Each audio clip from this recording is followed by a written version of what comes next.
probably going to spend more than 30 grand doing it by yourself, and you'll probably make less than you would have with us.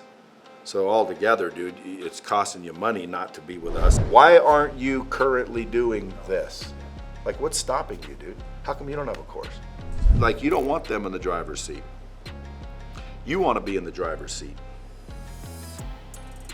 You want to be the expert. How are the leads? You guys, when I say a lead, I'm meaning a booked call, okay?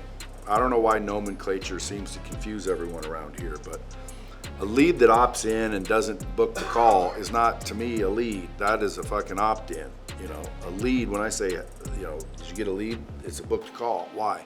Well, because they raise their hand. They understand. They know there's a fee. They know there's a price. They understand you're going to talk to them about selling them something. They get this, and they're still willing to book the call and show up for it. That's a lead. But the question is how many do we need to have a day to where all month long we have a consistent closing percentage? Because we need to be at 20%. So you talk to 5 people. Talk to, not you got 5 appointments and 3 didn't show. That means you talked to 2. Okay, now again, follow up and nurture and drip and get them to show up. That's happening automatically, as you guys can see. Have you guys put your name in the bucket to see the emails you get? If you haven't, you probably should. At the end of the day, the question is do you want some help? You're gonna go do this on your own. You wanna keep doing it on your own and get wherever you get, or you want us to frickin' pick you up, put you on our back, and get you to the frickin' destination quicker? You know, you're probably gonna spend more than 30 grand doing it by yourself, and you'll probably make less than you would have with us. So altogether, dude, it's costing you money not to be with us. I don't know why you would want to do that. Like, do you hate Brad Lee, or do you hate like help, or like you need to learn everything the hard way? Like, tell me what I'm missing. You want to get them up front and in advance, you know? Where are you heading? What are you trying to do? Oh, what's your goal? Oh, really? Oh, you want to do that? Oh, yeah, sure. Well, hell yeah. That'd be awesome. And let's say I said I want to go do this and I want to go do that. And your question to me was, do you know how to do it? Well, do you know how to do it first? Do you know what you're doing? Do you know how to do it? And you get me to agree? Not really. Now your solution makes sense. Because your solution is the help they need, the know-how they don't have and they want, or at least they should want. With all the credibility we have, that shouldn't be too difficult to sell. And then the question is, do they have the money? So maybe I'm gonna put together some sort of PowerPoint that asks certain questions, and yeah, it might seem a little more robotic, but at the end of the day, when you guys get off the phone with these people, I need to know what happened. Is it really a deal, or is it a jack-off session? You know, I'm asking their income. You guys getting that information? You know, they all say they have 10,000 or less budget. Well, is that true? If they say 10,000 or less, that means they have 10,000. Well, I'll come up with a $10,000 product then, and we'll sell those all day. I don't care. We'll bump them up later. But I'm figuring this out to where that marketing causes those appointments, and those appointments need and must convert. So tell me a little bit about, you know, what you're trying to accomplish. Then they won't have an easy time stumping you. You know, because what are they saying to you? How do you start the calls? Where does it go? How does it not end up in a yes? Thank God I freaking found you guys. Now I need to think about it. Think about what? Making more or doing it with us? Which one are you thinking about? Now think about the normal, you know, time it takes to sell somebody. The sales cycle, you have to factor that in. So if the sales cycle is an average of 90 days, you'd think, okay, I got to start today, work my ass off as if I was making all the money for 90 straight days, even though I'm not making any money, even though I'm not getting the reward, even though I'm not getting the payoff. I got to act as if I am. Because if you guys were making 2 deals a day, how excited would you be every day to come to go to work? You need to be aware of who you're about to talk to. If there's nothing online, be aware of that. If they ain't got no followers, be aware of that. If who they are, be aware of it. Like, I'd want to know who the is this guy ahead of time. And if, hey, I can't find nothing, he wasn't really out there, I'm not going to spend 6 months trying to research him, but I'm definitely going to spend 10, 20 minutes before the call and look at that. Because again, if you guys go, well, Brad, what would you say? Guys, I don't have a script. You guys realize, right?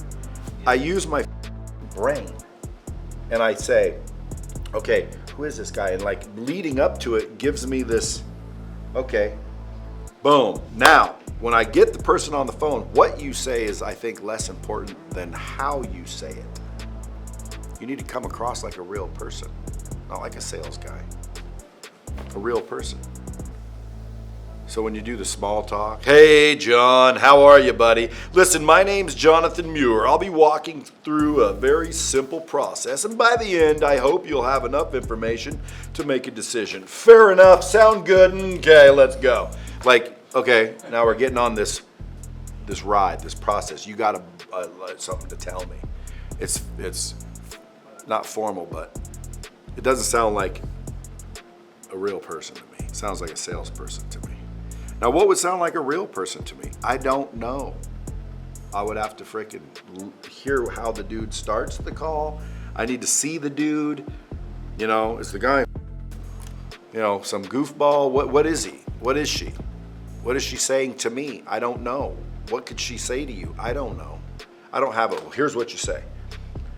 But how you say it should be like a real person. You already know selling courses is not as easy as people think it is. This guy Bronson that says he's doing $5,000 to $10,000 a month already, I would love to get on the call with that guy. Bet you $50 all he has is a library of videos, but he's successfully marketing it to the tune of $5,000 or $10,000. My question is, how many pieces of interactivity does he have? He doesn't have any. Holy shit. Like I'd say, bro, you're wasting eyeballs. Well, what do you mean? If you got a bunch of people taking your course and buying your course, and you're not asking them questions, collecting data, and making offers within the content itself, you're missing opportunity. What are you doing now? You don't sell them anything after they go through your course? He'll be like, yeah, we call them and yeah, exactly. You got to follow up. You got to market to them again. You got to freaking make them an offer down the road after they've watched your video. Why not embed that right in the video? Well, number one, again, I am thankful they're on the phone. Like, how thankful are you that they showed up? Because if you guys aren't thankful, start there. You're not grateful that, number one, you have someone to talk to instead of hunt people down and beg them to listen? Someone wants to listen. First and foremost, I'm grateful for that. Maybe that's why my attitude is different. So boom, I'm grateful. So I mean, I'll tell them, hey, thanks for getting on here, bro. But I don't know if I'd say, by the time we finish here, like that's the too professional part. I'd say, so what brings you on? In the way I say it, I convey what I'm really saying. So Jonathan, what made you decide to book this call? I mean, again, depending on who I'm talking to, I might say, obviously, you want to make more money selling your course, but I mean, like, what made you want to book the call? Are you missing this? Are you missing that? Like, I'd start leading them down a path to where they're gonna start barfing up everything I want them to barf up, which is what? No, why aren't you currently doing this? Like, what's stopping you, dude? How come you don't have a course? You guys gotta get them to say that. And every one of them that are calling, to me, automatically are saying that, or why are they calling? Why would I take my time to book a call with you, bro? Why do you think I am?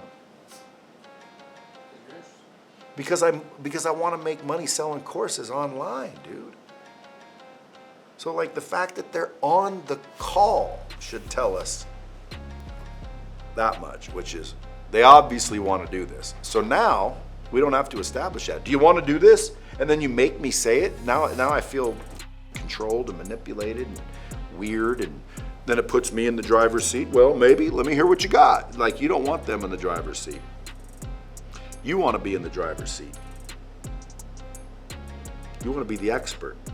Like, when I talk to someone who knows what they're doing, I buy from them. Why? because I feel like I can trust them and I need them so I don't get screwed and run over, ripped off, lied to, cheated, stole from. If I trust the individual in a car business, dude, I buy a car from them. Someone gave me a referral to buy a diamond, you know, you're gonna spend that much on a diamond, you wanna feel like you can trust them. Why? Because dude, you could go spend $100,000 on a diamond and find out it's a freaking piece of that's worth maybe 20. Or would you rather buy a diamond for 100 grand that's worth 150? If push came to shove and you went and freaking had to pawn it, what can you get for it? 100? How good would you feel trusting somebody that, hey, the diamond I buy from them, I can go get my 100 back anytime I need to if I needed to. Well, as long as I can trust you and you feel that way, I'm buying the diamond from you. So if you get on the phone, if you get on the call and you start asking about, you know, what's your income? Well, what's that got to do with it? Well, I'm going to try and find something that's affordable. I mean, the rule is, you know, that's too professional, right? Now you're going to help me set my budget. Like, build trust. Show me that you're the that knows the industry. You know your and when it comes to selling courses, so we have a technology that allows you to create. And by the way, it sounds obvious to us because we're aware of it. When you say it allows us to embed offers and collect data, I don't even know what the you're talking about. So our technology allows you to create interactivity within your course itself. Like, I always make sure I break that reel down. So we can embed offers in the course. I'm always animated. Why? Because like, makes you picture exactly what I'm talking about. Like you're gonna wait till after they've already watched your course. We embed it in the course. So by the time they go through it, we know they were asked these questions, which gives us data. And we've made the offer so you don't have to run down the road after the people afterwards and hope that they do it. Now again, by asking everybody within the course itself just tells me that I get 100%. I've asked 100% of the people. How do I know? Because you can't get through the course without being offered. So you get through that course, I know you're being offered. So if you get 1 million people through your course and you don't have that, you got to offer them now. All right, go to work.